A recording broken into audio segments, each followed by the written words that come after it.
In my experience, the clients that I've worked with, they've come looking for energy efficiency, but when they're living in the house, they realise that it's the comfort and the health that is actually the important thing.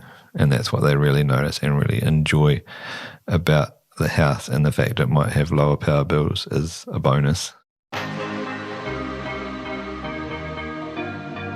Clima inspires and educates people to create healthy, durable and energy efficient buildings to live, learn, work and play in.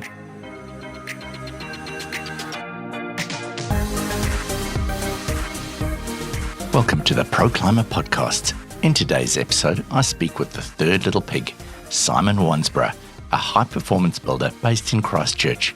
He started out his life as an outdoor pursuits trainer, but soon realised that his true passion was building. In this interview, we hear about his journey from passive solar to light and tight. Well, Simon, welcome to the Clima podcast. How are you doing? Good, thank you, Simon. Thank you for having me. Fantastic.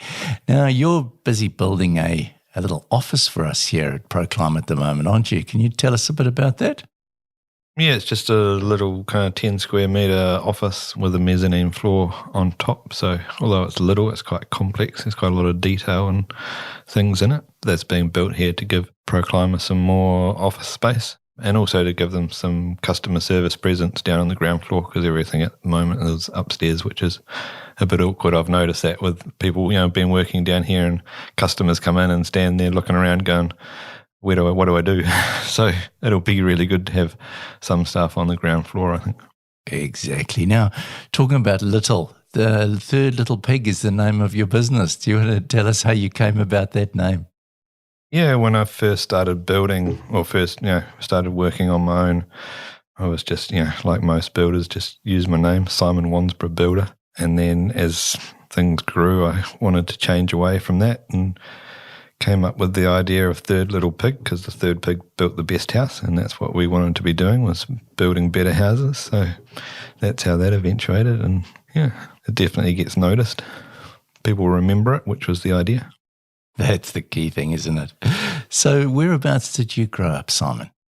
I grew up in Wanganui, North Island of New Zealand, until I was a teenager and left home and originally went to Timaru. I did a outdoor recreation diploma in Timaru, so that was my first life, was an outdoor instructor, which was fantastic, but I was literally away from home all the time. In fact, most of the time I didn't have a home because I was just working in outdoor centres and things. So when kids came along, I wanted to be a bit more in one place, and decided to become a builder. So how did you find going into a building apprenticeship? Did it meet your needs? Was it what you expected? Yeah, I think for me it was, because I sort of started I was an adult apprentice. I wasn't a teenager by that point. So I had a bit of life experience. And even right back then I was interested in building better, I suppose. In those days it was all about eco. Everything was eco homes and eco this and eco that. And from being involved with the outdoors a lot, I was interested in making people's living environments better. So I searched for a company that was doing that kind of work and asked them for an apprenticeship. So what I was doing right from the start was something that really interested me, and we were doing some really good projects and interesting projects. So, and it was just a small, it was the builder and myself was the crew. So yeah, it was a really good apprenticeship. So tell me a little bit more about, when you talk about doing things better and eco-friendly, what were the things in those days that you were incorporating into the build above code? In those days, it was sort of around, passive solar design, using the sun to heat the house, thinking about those kind of things. Maybe a little bit better insulation than standard code. A bit of thought put into, what products, what materials were being used for the build. But yeah, I think the main thing that we were doing was a couple of the architects that we were working with were really interested in the passive solar stuff. I think most people have sort of changed away from that to some degree, well, quite a lot probably, more into light and tight kind of construction, which, yeah, I think is better. So thinking back to sort of the home that you grew up in, what was that like to live in? Yeah, I remember we had the gas heater going a lot in the winter. I think we had 2 gas heaters. It was a 1930s, I suppose, bungalow type house in Wanganui. Yeah, pretty cold and drafty. My parents did a couple of extensions and renovations and things, but I suppose the bones of the house were still not that great. I think there was probably there was old fluff insulation in the roof space. I remember that, but I'd say there probably wasn't any other insulation in the house. And if you think back from that house then to the code, the sort of New Zealand building code that we have today, how would you compare that, and what are some of the things that you think basically they've improved, and what are the things maybe that we've got real problems with? Well, I think in some ways probably not a lot's changed really. I think the issue with New Zealand building code is that we started off with stick framing because that's what was readily available. It was easy to get timber and build houses out of timber. And as time has gone on, we've realised that a stick frame with no insulation and no building wrap is not the best idea. And so we've added some wrap and we've added some insulation. And that's created its own issues with moisture and things. And so then we've added steel tapes, and we've just a whole lot of band-aids is the way I like to put it, rather than, going back to building science and go, how should we do this differently? We're just kind of trying to fix the problems that we have and not doing that very well, in my opinion. So over time, you talked about starting off with sort of the passive solar. Over time, what have you learnt, and how have you learnt about how to build better? So at some point, I was thinking about this earlier and trying to think how it all came about. I was working with someone in Christchurch who said that they'd come across this company that was doing sort of panelisation, pre-made panels in a factory, wall, timber wall panels, and they were using Clima airtightness products in their panels, and and I went along to have a look. They had an open day, showing off their products, and I went along to have a look at that, and that was the first time I'd encountered airtightness, and so started delving into learning more about that, and realised that approach of airtight and good ventilation. I think it was probably about that stage that I started to learn how poor New Zealand windows were. Like I knew aluminium wasn't good, but kind of thought that a thermally broken, New Zealand style thermally broken aluminium window was good, and just started to learn more about those things, and then eventually went to a passive house conference and sort of started learning more about the passive house standard and grew from there. So talking about windows, what are you doing better with windows? Well, good quality windows for a start. So generally we're building with PVC, occasionally with timber. I really like timber windows, but there's a cost, a much bigger cost involved with that. So PVC generally, meets our clients' budgets better than timber. So good, looking at the thermal performance and stuff of the different suites that are available and picking, the best that the client can afford. Same obviously with glass. And then, recessing the window into the wall frame so it's in line with the insulation, which I think now is a lot more common than it was even just a few years ago. A few years ago when we talked about doing that, people were like, what? No idea what we're talking about, and no idea that having the frame sticking out in the cavity was not a good idea. And I suppose that's just thinking about that particular aspect. That's one of the things I enjoy about what I do, is helping to educate other people.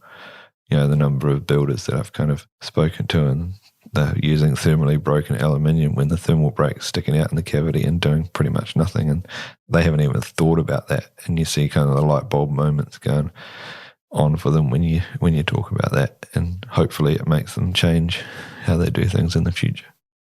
So I think that's a really important one, talking about education. How do you think we can educate our builders better? that's something I've put quite a lot of thought into, and to be fair, I don't think I've got the right answer yet.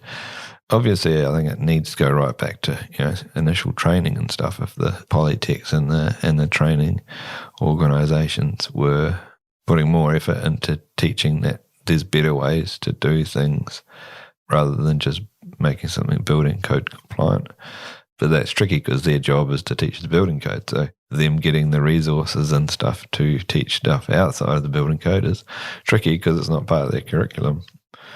So yeah, whether, finding some way to get that message across to the grassroots level of builders. And other than that, I know that myself and other, organisations, other people, try talking to, the big boys in the industry, master builders and certified builders and things. And so far I've seen, that they sort of pretend to be interested, but then don't really do a huge amount about it and how we get across that hurdle. I don't know. I'm not sure who's in the best position to try and make that impact. Yeah, because obviously we've got sort of three categories of people involved in a home build, haven't we? We've got, first of all, the homeowner. So we need to try and think about how we can educate them. Then we've got the architect or the designer, and then we've got the builder. So where do you think the initial focus is best aimed? Another very good question, which I also think about often.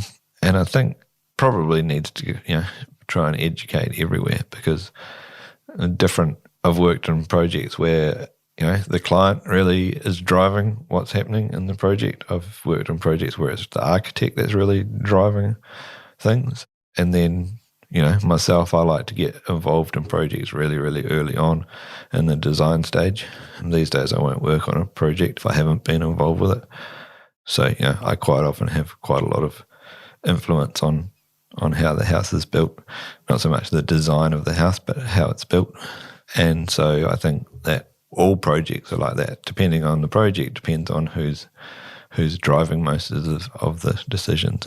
So therefore we need to try and target the whole three of those different parties. And what do you think the biggest driver is? If you look at high performance building, we've got the comfort element of living in a home that's performing well. We've got the energy efficiency of keeping it warm in the winter and cool in summer. We've got health can often play an aspect, and then we've got durability. So what do you think, in your opinion, after working with obviously homeowners over the years building homes, where do you think that people put the most level of importance when it comes to those elements?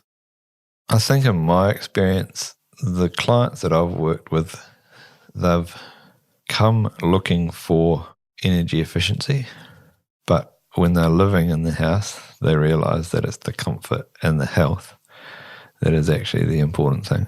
And that's what they really notice and really enjoy about the house. And the fact it might have lower power bills is a bonus. But yeah, the comfort is what really stands out for them. They can't believe how nice it is to live in the house. Health, obviously, kids with asthma who no longer have asthma because they're living in a better house. And I think definitely durability takes a while for them to realise, but it's definitely a bonus. We've built a rental property, high performance rental property, and it's now 7, nearly 8 years old. And the durability, as far as mould and paint life and all those kind of things, is just fantastic. Pretty much the whole house, if you walk in now and look at it, you'd think it was built last year, not 7 years ago. And it gets a hammering.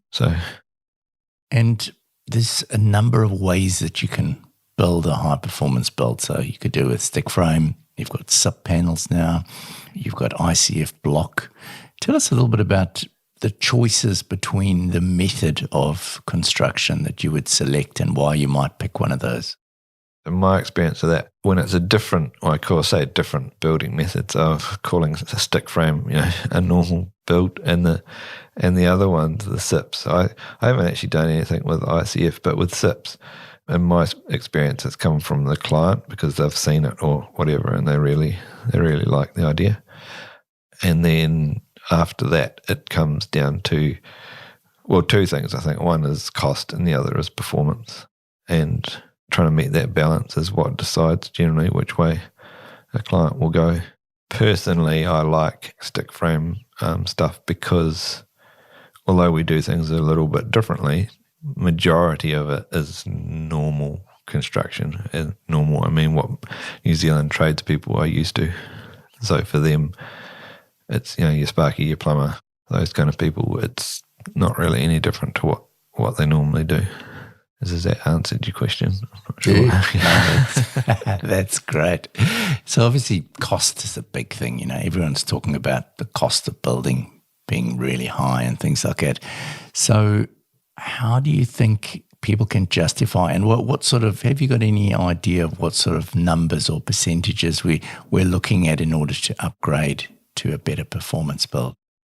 Yeah, that's a question that is often asked and a question that I always refuse to answer because it's how long is a piece of string? What are you comparing one to the other? I have often thought I should reverse price a job and actually work that out, but that would only be the right answer for that specific job, So that's why I don't answer the question. It's the same as when people say, how much does it cost to build per square metre? It's such a ridiculous way to try and compare prices of building a house. I could go on for a long time about that, but that's not what we're talking about today. But as far as cost goes, yes, it costs more to build a better house because there's more that goes into it. There's both in materials and in time to build it. However, I think in the majority of cases, you can bring that price difference down considerably by the choices that the clients make. Firstly, around the size of the house. A lot of houses are still too big for what people need. A lot of waste space. If a house is designed well so it's got no wasted space, then obviously it's cheaper to build because it's smaller. And then the things that go into the house. I always talk to clients about getting the structure of the house right at the start because you sort of have one chance to do that. But the things that go into the house easily changed and are often changed. So floor coverings, bathroom fittings, kitchens, all those kind of things. They're things that regularly get changed in a house. So if you can focus on putting your money into getting the structure right and make some compromises, I suppose, on the other things, then we can often get the pricing to be not hugely greater than what a standard build would be. And where is someone best starting if they're looking to build a home? Are they better to find a designer or architect or a builder first? I don't think it matters who they find first. What I think matters is that they create a team that's going to be designing and building the house very early on in the process. I think that there's, architects generally do a really good job at designing a house, what it looks like, its layout and stuff, but not so good at the detail of actually how it's going to be built. And there's numerous times where I've been able to save clients lots of money just by having input into actually how is that going to be built, and if we did it like this rather than like that, it's going to save days if not weeks of labour or whatever. And by the time a job's consented, it's too late to make those changes. So I think it's having client, architect, builder, engineer all part of a team from very, very early on makes a huge difference to how the build goes. So I don't think it matters whether the builder or architect comes first, but they should be in close succession of one after the other, not waiting till it's ready to build to include the builder. So it sounds like that sort of collaboration between the builder and the architect is absolutely key. What ways can a homeowner and a client ensure that happens? Well, like I said, having that team chosen right from the start and being involved with those discussions. It's like if you leave it up to the architect and the builder, then you don't know, you don't know whether that's a collaborative process or not.